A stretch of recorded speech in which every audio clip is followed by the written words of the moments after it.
Welcome to M2M Coverage. Last week, the NBA released the 8-game schedule for the upcoming finish to the 2019-2020 NBA season.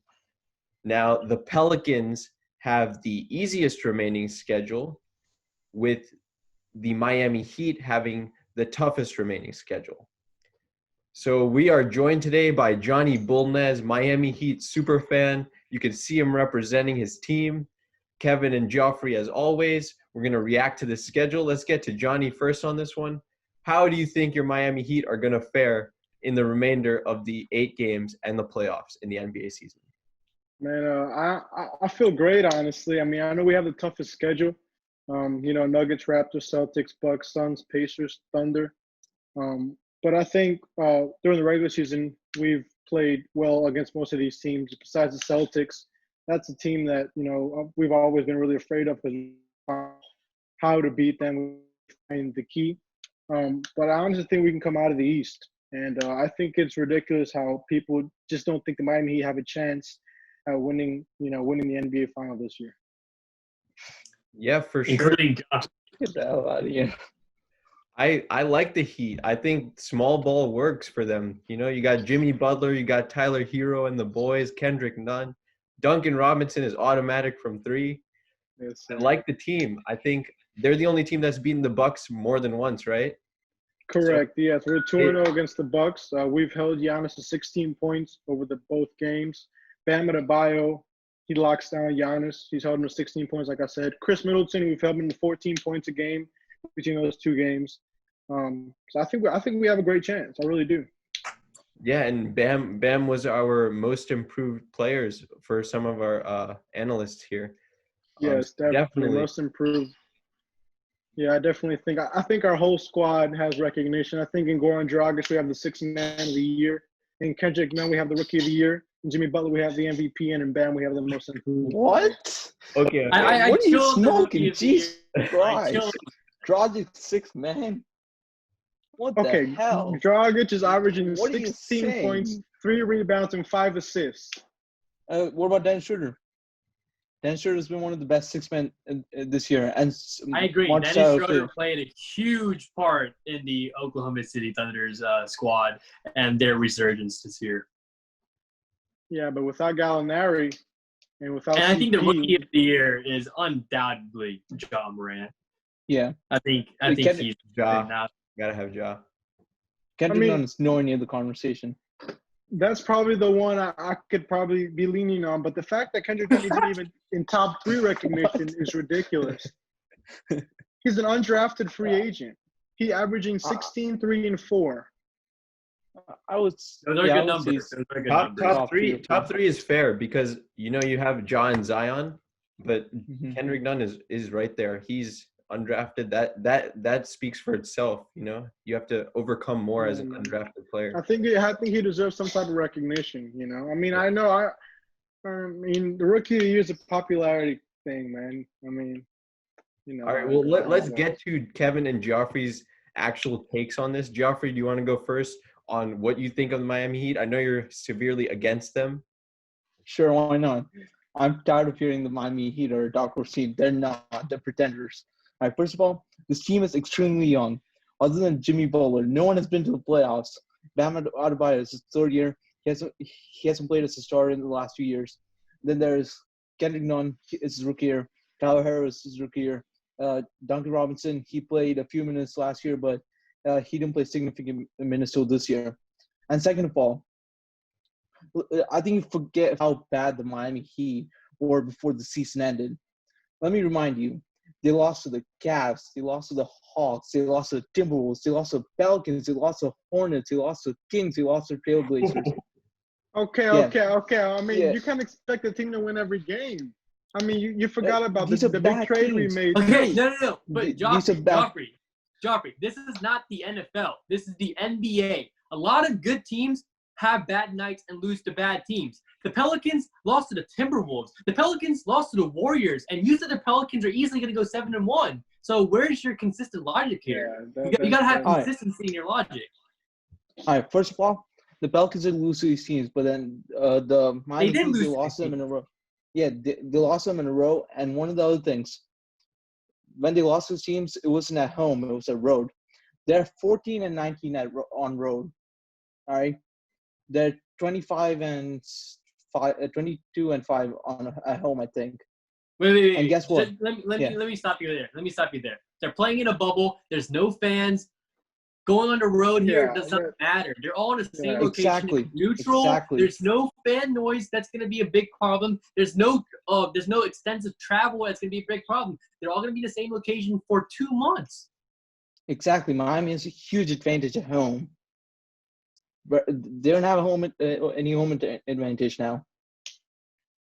Okay. Yes, but your argument was that they struggle on the road. But honestly, there is no road or home for anyone here. And honestly, Miami, I mean, they're staying in state. Yeah, they'll have fans there. One thing I think perseveres in a neutral setting is coaching. And Eric Spoelstra, let's not forget how great of a coach that man is. Spoelstra and Nick Nurse are the top 2 coaches in the East. And let me just address your comment about the Heat being relatively inexperienced. The Celtics are the youngest team in the NBA. Are you going to say that they're not going to do well? I mean, they still have – the Heat have NBA experience on their roster. Maybe not playoff experience, but they have a lot of NBA experience.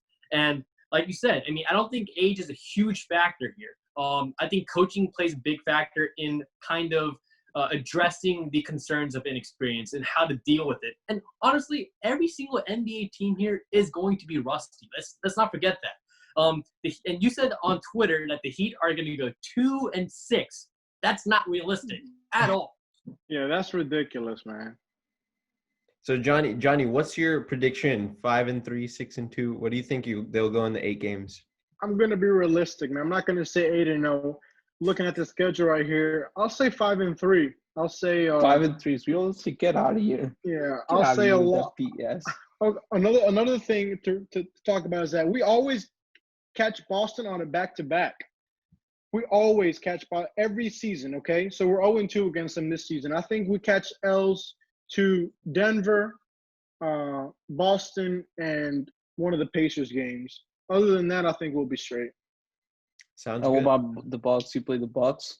Yeah, Giannis can't do anything with Bam on him. You need to look at that too. You underestimate Giannis. Giannis is the league MVP. Nah. All right, good for him. But we've helped him to 16 points a game. I have the Bucks winning against the Heat. I have OKC beating the Heat. I have the Denver beating the Heat. I have the Celtics beating the Heat. I have Pacers winning one of those games. Wait, Geoffrey, let me stop you there. So you think that generally, you actually seriously think that in this gauntlet of 5-6 games that Heat have really challenging opponents, they're not going to win a single one of those? I'm not saying that. They're going to at least win 2 or 3 there. It's realistic to say they're going to go 4-4 or 5-3. 2-6 and 8-0 are both beyond realistic. I would say 2-6 or 3-5. That's my prediction. I don't see them winning 4 or 5 games. Okay. So let's switch to your Pelicans. The easiest schedule, obviously. This is fixed, man. It's not fixed. It's not fixed. Let me address the Pelicans real quick. The schedule is based on the remaining schedule that the teams had for the rest of the season. So the Pelicans were going to play the other teams that are competing for the 8th seed. That was already on their schedule. They were going to play the Kings twice. They were going to play the Grizzlies twice. Now they play the Kings twice and the Grizzlies once. They're playing the teams that they're competing for with the 8th seed. So in a way, that makes sense. They have games against these teams, and in a way, they control their own destiny. Now, people want to say for the NBA that you want to get Zion into the playoffs. That's great for ratings, right? But I think this is logical. Like, using the fact that the schedule was what it was at the end of the season and incorporating it into what the 8 games that the Pelicans are going to play, that's very logical. And it is the easiest schedule. I think the Pelicans have a very clear path to the playoffs. So it's just, I don't like when people say that this is the NBA cheating the other teams out of having a difficult schedule like the Pelicans.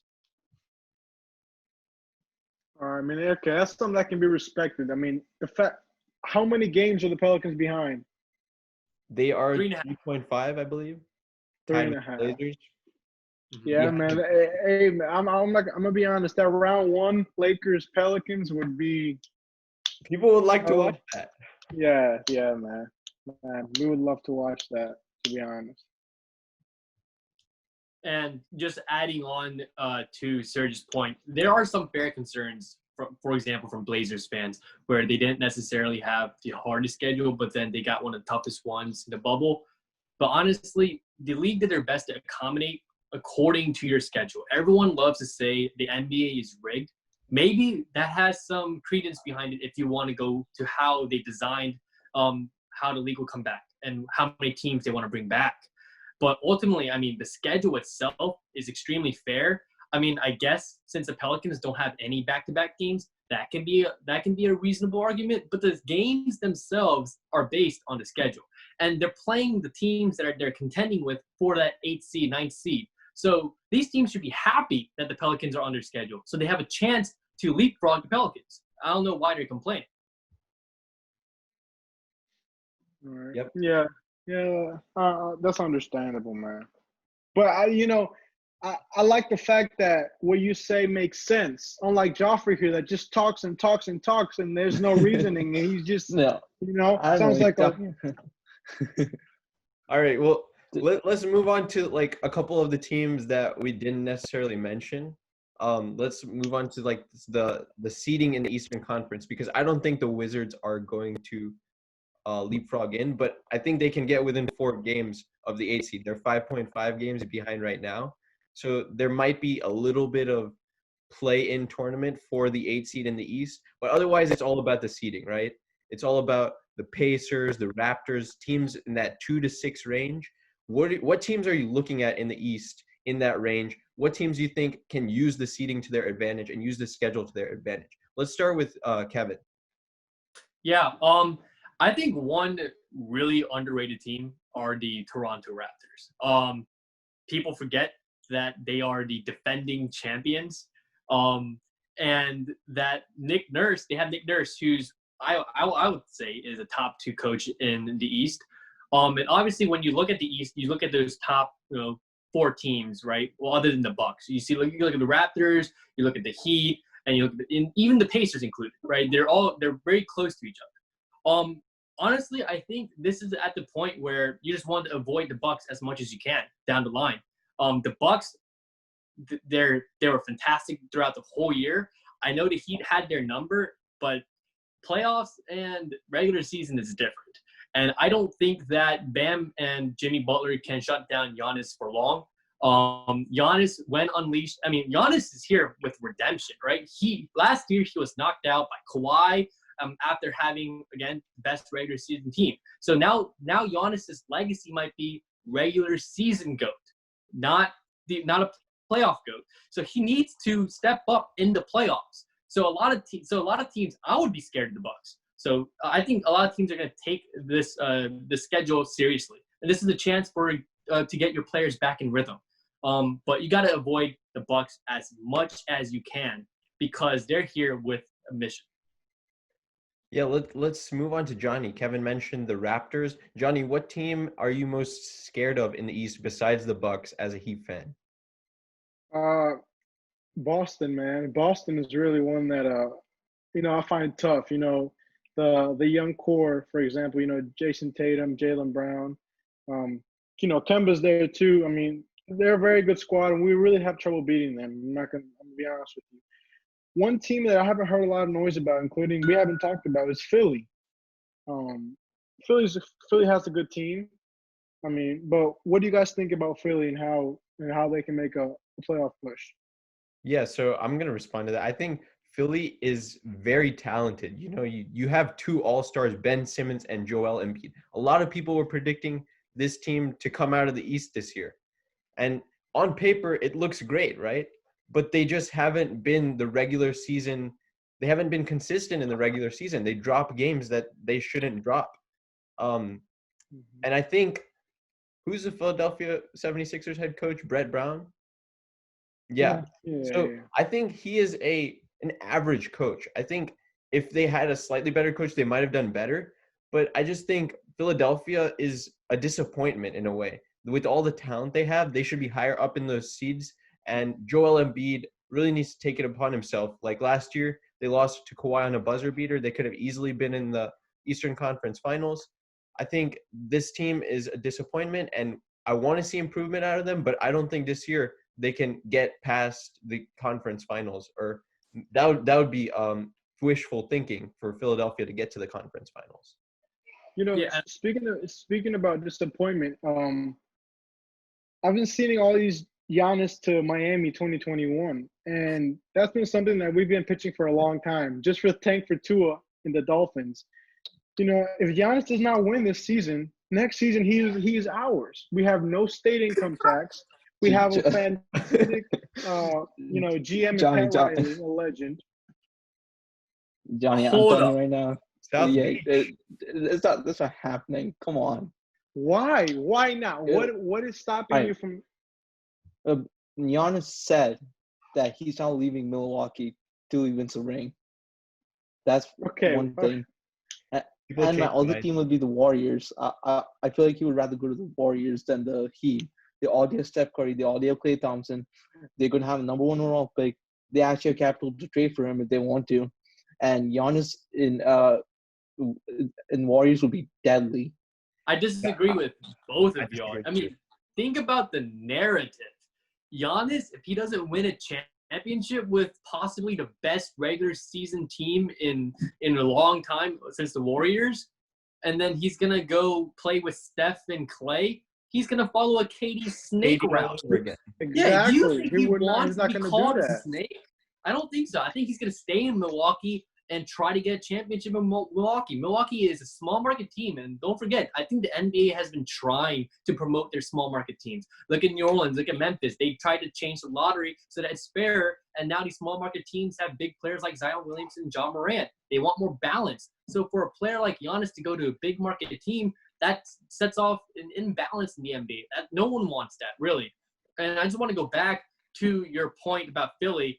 Joel Embiid has been, silent throughout this whole quarantine. I think he's been keeping a low profile.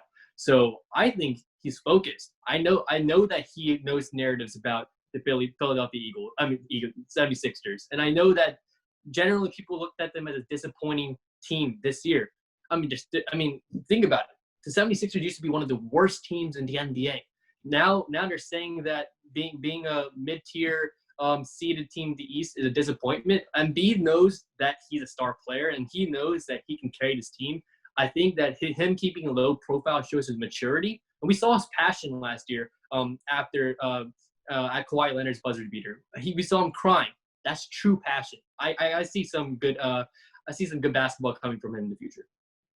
Yeah, I think it comes down to whether Tobias Harris can be that third superstar on that team. I agree with Kevin on both points. First of all, if Giannis is going to change teams, it's not going to be till he wins a ring. And second of all, I like Philly a lot. Philly would personally be my pick. They have one of the most talented rosters in the NBA, right? People say Brett Brown isn't a great coach, but he's serviceable. And Ben Simmons and Joel Embiid, they're one of the reasons. Apparently, they have chemistry issues. Now they have 2 months to figure everything out.